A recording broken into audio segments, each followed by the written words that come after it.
Hello, in this video I'm going to talk about image stabilization. In my previous video I mentioned that if you adapt old DSLR lenses to your modern mirrorless camera, and if your mirrorless camera has image stabilization built on the sensor or IBIS, in-body image stabilization, then your old DSLR lens will get the same benefit. So how big of a deal is image stabilization? In this video I'm going to talk about it. Here are 4 pictures of my cat Aurora. The first 3 pictures were taken at extremely slow shutter speed, 1/20th of a second, and it can tell you the image is tack sharp, very sharp. They're all properly focused because obviously the mirrorless camera has eye recognition. It can recognize cat's eye because there's artificial intelligence chip in the camera, so it can figure out cat's eye, human eye, planes, cars, birds, that kind of stuff. So it'll focus extremely fast and accurately on the animal eye. And even though the pictures were shot at a very slow shutter speed at 1/20th a second, because there's image stabilization, the sharpness is very sharp. You can see these hairs, very, very sharp. But the last picture, it is slightly less sharp. You can see the hair is not as sharp as the previous picture. This is not because of misfocus. It's overboard, slightly less sharp, because this last picture was taken with a Nikon D810. It's a DSLR without sensor image stabilization, and the lens are all the same. It's Sigma 50mm f1.4 art lens for Nikon. And you can see here the last picture I shot at a much faster speed of 1/50th of a second. Because the speed is faster, I gather less light. The exposure is shorter, right? So my ISO is a 280, which is higher than the previous 3 pictures ISO. But I can tell you that the difference between like ISO 100, 200, 280 is very small. With a modern Sony sensor, full frame sensor, you shouldn't worry about ISO beyond like 800 even. Yeah, it's not shooting for commercial. Even ISO 800, the picture will still look very nice. So this is quite irrelevant. But you can see because of the image stabilization, the previous 3 pictures are slightly sharper than the 4th. But if you do not pixel peep, all 4 pictures are reasonably sharp. You're looking at the 4th picture, it's very sharp. Unless you pixel peep. So without pixel peeping, all 4 pictures are very sharp. The 4th one being slightly less sharp because of the lack of image stabilization.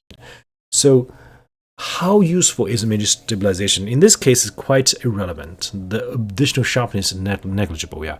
But if you're under indoor low light situations, and if there's not enough light, you have to either increase your ISO or extend your shutter speed. Obviously, the aperture, I assume, is already at the maximum aperture.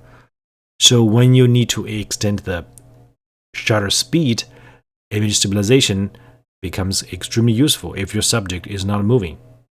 If your subject is moving fast, then it doesn't matter if it's stabilized or not, you will get a blurry image. Now, if you have a tripod, the image stabilization is irrelevant because the camera is not moving at all, especially if you use a delayed shutter or use a shutter release cable or something. Yeah, so it's quite irrelevant with the tripod. And if you have plenty of light, like you are shooting at a 1/1000th of a second, it's irrelevant because your focal length is 50mm. 1/1000th of a second, it's totally too fast. You won't notice any difference. As long as you shoot faster than the inverse of focal length. For this 50mm lens, I shoot it faster than 1/50th of a second, or probably because my hands are not very steady. Yeah. Anyway, the difference between stabilization and no stabilization will be so small that it's negligible. Yeah, so the image stabilization is useful for low light situations, but it's highly situational. You gotta be at the borderline kind of a situation where you have to extend your exposure time beyond the inverse of your focal length. For example, this 50mm lens, I have to handhold the camera, shoot at slower than 1/50th of a second. Then your image stabilization will kick in and help you get very sharp images if your subject is not moving. Yeah, so it's handheld, non-moving subject under low light. Now, I also want to mention one additional thing is that when you need additional light, when you pick lenses, it's not just the aperture, the max aperture. Oh, f1.4 lens is 2/3 of a stop faster than f1.8, so you will get the additional light. It's not as simple as that. Even though lenses are advertised at certain f numbers, there's one number the lens manufacturers almost never mention. It's called a transmission. You will be able to get the transmission number from the DxGo score, the website. So this Sigma 1.4 lens, even though the aperture is 1.4, it's wide open, but its transmission is 1.8.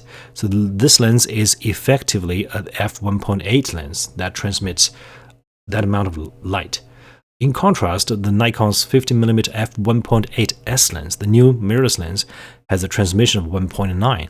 So even though in theory this 1.4 lens should be 2/3 of a stop faster than the modern mirrorless 1.8s lens, in practice it is only marginally faster, 1.8 versus 1.9. The difference is negligible. So you won't get any low light benefit using this 1.4 Sigma 1.4 art lens compared to your Nikon's Nifty 50 1.8s lens. The reason I use 1.4 lens is because obviously I cannot use the 1.8s lens on my DSLR camera, and for portraiture I always use this 1.4 lens because the blurry background. So sharpness is not everything. Image quality is not everything. Even though the S lens is slightly sharper with less chromatic aberration, this 1.4 lens, because the aperture is wide open, it has definitely very dreamy and blurry background. You can see from this picture, the body is completely blurry when I shoot this picture at 1.4. Yeah, so that's the benefit of large aperture. Even though the light transmission is not very good, it's almost the same as the 1.8 lens. This 1.4 art lens does have very smooth bokeh, very blurry background. That's the reason we have these large aperture lenses, to get a very dreamy, blurry background for portraiture, either it's portraits of human or portraits of cats. Yeah. Okay, so this is my video on image stabilization. Remember, people have been creating fantastic pictures without image stabilization for decades. So this is a nice feature to have. It will help you under indoor low light situations, but it's not a must-have. Yeah. Okay, thank you for watching this video.